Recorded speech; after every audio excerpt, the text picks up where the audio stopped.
총 자산 2천억 달러가 넘는 미국 실리콘밸리 은행이 파산하면서 전 세계 금융시장이 긴장하고 있습니다. 미국 역사상 두 번째 규모의 금융기관 파산에 블랙 먼데이가 될 수도 있다는 우려가 확산하고 있는 것인데요. 특히 우리나라도 SVB 파산에 노출돼 있는 상황입니다. 블룸버그는 창업자들이 이번 사태가 전 세계 스타트업을 전멸할 수 있다라고 경고한다고 전했는데요. 앞으로 방향성은 어떻게 흘러갈까요? 이야기 나눠보겠습니다.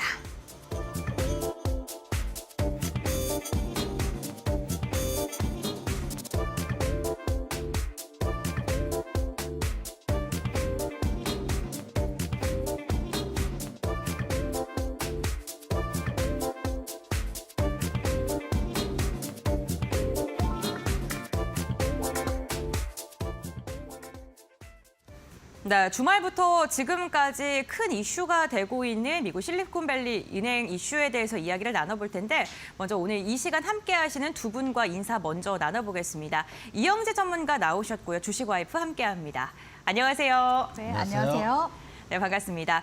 이슈를 한번 다뤄볼 텐데요. 와, 200조가 넘는 은행이 단 44시간 만에 파산을 했다. 정말 시장이 충격으로 들썩였습니다. 오늘 저희가 입은 옷도 우울한 시장을 조금 예견한 걸까요? 네, 조금 검게 좀 옷을 입었는데 반면 국내 증시는 이와 조금 다르게 움직이네요. 일단 제가 지난주 금요일 날 말씀을 드렸던 것처럼 SVB 파산을 했다고 하더라도 네. 오히려 이제 그 금리 이제까지 계속 고금리로 가다가 이제 시장의 부담을 연준이 느낄 수 있는 상황이 됐다. 그래서 금리 인하 기조로 돌아갈 수 있다. 혹은 50bp 빅스텝까지 예상을 하고 있다가 25bp 인상까지 할 수 있다라는 측면들을 생각해 본다면은 시장의 긍정적인 반응으로 움직일 수 있다라는 말씀을 금요일 날 드렸고 지금도 그런 상황이 있습니다. 그렇다고 해서 지금 우리 국내 시장이 좋은 건 아닙니다. 지금 왜 그러냐면 코스피가 0.45% 정도 상승을 하고 있는데 네. 지금 전체적으로 코스피 종목이 181 종목이 올라가고 하락 종목이 710 종목입니다. 네. 대부분이 하락하고 있습니다. 코스닥도 약보합 정도 흐름이지만 상승 종목 314 종목이고 하락 종목이 1200 종목이 넘습니다. 그런 측면을 본다면은 우리 시장 지금 좋은 상황은 아니다라는 말씀을 네. 드려보도록 하겠습니다.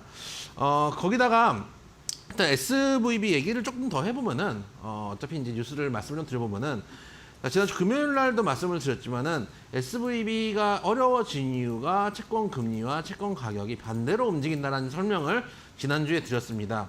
제가 오늘 가장 많이 들은 질문 중에 하나가 리먼 사태 오나요? 이 질문을 정말 많이 들었거든요. 그래서 리먼 사태 때와 지금을 좀 비교를 좀 해보도록 하겠습니다. 오늘 얘기가 길어질 것 같으니까 여러분들 집중을 잘 해주십시오. 그래서 일단 제가 지난주 금요일 날 예를 하나 드려드렸잖아요. 갑이 있습니다. 갑이 1,000만 원을 빌립니다.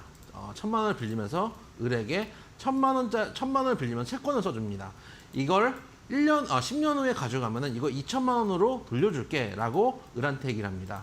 그 은이 채권을 가져갑니다. 그러면 을이 채권자가 되겠죠. 채권을 가지고 있으니까 채권자입니다. 그래서 을이 채권자가 되는데 한 5년쯤 지났습니다. 이게 대충 가격으로 빠져봤을 때 한 1,500만 원치가 됐다고 치죠. 근데 이게 이 친구가 이제 을이 돈이 없습니다. 근데 5년을 더 기다려서 2,000만 원을 받을 수가 없는 겁니다. 유동성이 급하죠. 그러면 이거를 병한테 넘깁니다. 병 보고 이거 1,500만 원, 지금 현재 한 1,500만 원 되는데 이거 한 1,400만 원에 넘길 테니까 이거 나중에 5년만 들고 있다가 2,000만 원으로 바꿔라 라고 얘기를 합니다. 그래서 병이 그걸 삽니다. 자, 다시 이거를 사안을 돌려봅니다. 이거를 말씀드리면 제가 이제 금리, 채권 금리와 채권 가격은 반대라고 말씀을 드렸는데 자세한 설명을 지난주 금요일 날 했으니까 유튜브를 좀 다시 한번 확인해 보시고 이 병이 지금은 SVB가 된 거죠. 채무자 갑이 미국 정부입니다. 연준이 되겠죠. 미국 정부가 되고 왜냐하면 미국 국채니까요. 여기서 을이 중간에 미국 국채를 인수한 은행이나 뭐 이런 것들이 되겠죠. 여기서 은행이나 어떤 금융기관이나 또는 국채를 인수한 쪽에서 이걸 시장에 내놨는데 SVB에서 그걸 산 겁니다. 샀는데 지난주에 말씀드렸다시피 금리와 채권 가격은 반대입니다. 금리가 계속 올라가죠. 기준금리에서 올라가면은 채권 금리는 같이 올라가면 연동되는 겁니다. 올라가니까 채권 가격이 계속 떨어집니다. 그럼 어떤 일이 벌어지느냐? 채권 가격이 떨어졌는데 지금 이 친구는 14,000원에 이 채권을 산 겁니다. 예를 들어 1,400만 원에 산 겁니다. 근데 채권 가격이 떨어져가지고 만기까지 가져가면 이게 2,000만 원이 될 텐데 1,300, 1,200 떨어지는 겁니다. 근데 은행이지 않습니까? 파이낸셜이니까 은행이니까 대출도 해줘야 되겠죠. 예금 맡긴 사람들이 예금을 찾으려고 하면 그거 돌려줘야 됩니다. 은행이 예금 받은 거를 전액으로 현금 갖고 있는 게 아닙니다. 지급 준비율만큼만 가지고 있습니다. 왜 그러냐? 여러분들 대출 어떻게 받을 거예요? 은행이 돈을 묶어가지고 안 내보내주면은 대출을 받을 수가 없잖아요. 그래서 돈은 돌아다니는 거란 말이죠. 그런 측면들을 생각했을 때 이 회사에서 계속 유동성을 공급해줘야 되는데, 예를 들어서 이게 채권이 1,400만 원이었다가 1,500, 1,600 되면은 이 채권을 처분해가지고 유동성을 확보해서 대출도 해주고 예금도 돌려주면 되는데, 떨어지니까 이걸 손절을 해야 되는 상황이 되잖아요. 손절할 게 아닌데, 미국 국채인데 손절을 못하고 가지고 있다가 결국은 뱅크런이 벌어집니다. 왜냐, 중간에 이제 유명한 이제 금융학자나 이런 쪽 경제학자들이 이쪽 은행 위험할 수 있다라는 트위터도 뜹니다. 그러다 보니까 뱅크런이 발생합니다. 옛날 뱅크런 같은 경우는 은행에서 줄을 서서 뱅크런을 했지만 요즘은 그렇게 안 합니다. 다 이제 모바일이나 PC나 이런 쪽을 통해 가지고 인터넷 뱅킹을 하지 않습니까? 그러니까 순식간에 인출이 됩니다. 그러니까 지난주 금요일 날 가지고 있는 자산들도 매각을 하고 유동성 자산들도 매각하고 거기다가 유상증자까지 하려고 합니다. 근데 주가가 막 떨어져 내리고 있는데 유상증자가 될 리가 없죠. 그러다 보니까 바로 파산 일로에 들었습니다. 이게 지금까지 SVB의 이야기입니다. 자, 근데 여기서 이제 리먼 사태를 떠올리는 이유는 뭔가요? 어떤 금융기관이 무너지면 연쇄적으로 무너질까봐 우리가 겁을 내는 겁니다. 리먼하고 비교를 해볼게요. 리먼 네. 같은 경우는 짧게만 말씀을 드리면은, 리먼 같은 경우는 또 나중에 여러 번 얘기를 드릴 테니까요. 리먼 같은 경우는 우리가 이제 한창 거품이 끼고 있을 때입니다. 부동산을 은행 대출을 받아가지고 부동산을 삽니다. 부동산 가격이 막 올라갑니다. 이게 10억짜리가 20억 되고 20억 되면 또 어떻게 되냐면 은행에서 대출을 더해줍니다. 대출을 더해주면 그걸 가지고 또 집을 삽니다. 이런 상황들이 계속 돌아가고 있다가 은행도 그냥 대출만 해줄 수는 없죠. 채권을 가지고 있지 않습니까? 대출을 해줬으니까 그 채권을 가지고 또 유동성 자산을 만들어냅니다. 이 유동성 자산을 기반으로 또 CDO도 나오고 합니다. 이렇게 해서 계속 거품이 껴있다가 어느 날 부동산 가격이 떨어집니다. 거품이 빠지기 시작하죠. 여러분들도 은행에서 부동산 담보대출을 해보신 분들은 알겠지만은, 예를 들어서 10억짜리 부동산이면 7억 정도를 대출을 해준다고 치죠. 근데 이게가 7억 6억이 됐습니다. 부동산이. 그러면은 추가 담보를 제공하거나 아니면 갚아야 됩니다. 근데 그걸 못할 경우에 파산이 벌써 발생하게 됩니다. 그러면은 여기 은행에 대한 담보도 채권자도 파산이 되고, 채권도 파산이 되고, 거기 담보가 됐던 MBS나 CDO도 파산이 되게 됩니다. 즉, 리먼 사태의 핵심은 뭐였냐면은 거품으로 인해서 부실 채권을 갖고 있던 회사들이 터진 거고, 지금 SVB 사건 같은 경우는 미국 국채를 갖고 있었는데 이게 단기 급락을 하다 보니까 부실 채권의 문제가 아니라 유동성의 문제 때문에 파산이 되게 된 거에 양쪽이 전반적으로 다른 상황이다라고 말씀을 드릴 수 있습니다. 그러면 네. 다른 거니까 이제 우리 시장 괜찮은가요? 라고 생각할 수도 있습니다. 그거는 두고 봐야 됩니다. 제가 지난주 금요일에 말씀드렸다시피 이게 금리 인하로 연준의 스탠스가 바뀌고 여기서 오히려 기회가 될 수도 있습니다. 너무 미국의 많은 지방은행들이 소위 우리도 이제 IMF 때 그런 일을 겪었는데 금융기관이 통폐합이 되면서 이게 하나로 뭉쳐가지고 재정 건전성을 담보하는 경우들이 발생을 하잖아요. 우리나라도 IMF 때 그거를 한번 겪었듯이 미국도 그런 과정들을 거쳐 나가면서 금융기관이 다시 재편이 되고 다시 연준은 금리 인상 속도를 줄이면서 증시의 호재성 뉴스들이 나올 수도 있고, 거기다가 가장 좋은 건 우크라이나 전쟁이 끝나야 되겠죠. 여기까지 끝나면서 원자재 가격도 떨어지면서 증시가 호황으로 갈 수도 있습니다. 이게 이제 긍정적인 소위 네. 말하는 이제 희망회로를 돌린 거고, 안 좋게 생각을 했을 때, 안 좋게 생각했을 때는 여기서 유동성 문제가 발생한 회사들이 또 성장성 있는 기술주들이 빠질 가능성도 있습니다. 그걸 대비해서 연준에서 지금 당장 전액에 대해서 보증을 한다고 얘기를 했기 때문에 미국 선물 지수도 올라가고 우리 지수도 개파락을 크게 했다가 올라가고 있는 모습들을 보여주고 있습니다. 다만 여기서 우리가 마음을 놓을 수는 없습니다.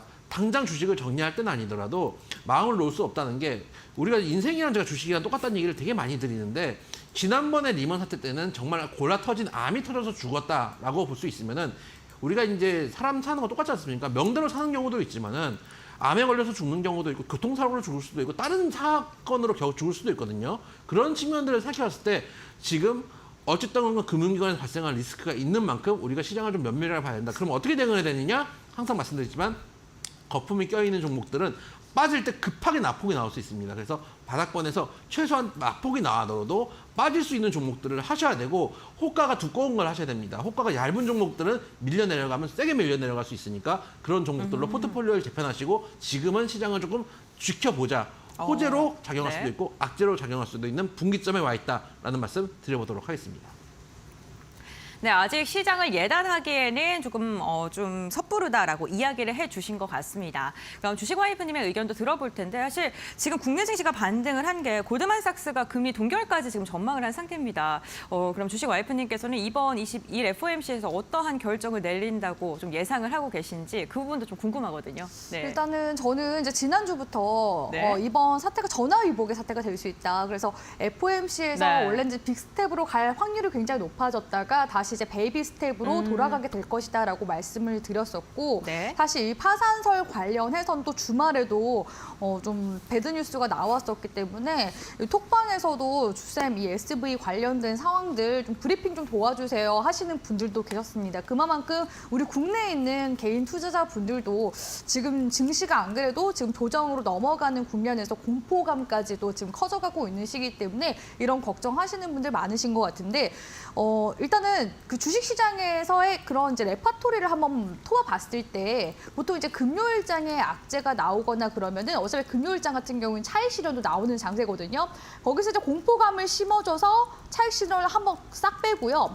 그 다음에는 이제 이어서 주말 동안에 뉴스 플로우가 갑자기 뒤집혀질 수 있습니다. 그래서 제일 중요하게 바라봐야 되는 게 월요일에 이제 미증시와 함께 이 새벽에 나오는 그런 이제 뉴스 기사들부터 시작해서 어떻게 뉴스 플로우가 변화했는지 그거에 따라서 국내 증시 흐름을 점쳐봐야 되는 거거든요. 그래서 제가 일단은 주말 동안에는 좀 편히 쉬시고 월요일 장전에 제가 시황 관련해서 한번 언급을 드리겠다라고 말씀을 드렸는데 다행히 이제 큰 틀에서 봤을 때는 이 SVB 파산 사태가 미국에서 이제 구제 금융을 해주겠다라는 식으로 넘어가게 돼서 참 다행이지 않나 싶습니다. 그런데 그럼에도 불구하고 미증시는 선물 시장이 올라가고 있는데 우리 국내 시장 같은 경우에는 오늘 코스피, 코스닥 시장 굉장히 좀 암울한 상황이었거든요. 물론 이제 오후장 넘어서서 증시가 이제 반등이 나오긴 하지만 주셈 관점에서는 오늘 이제 증시 폭락이 나온 거는 아무래도 국민연금이 300억 가량의 지금 또 손실을 보게 돼서 그런 부분들이 또 국내 시장에 좀 악영향을 미친 게 아닌가라는 생각이 듭니다. 일단은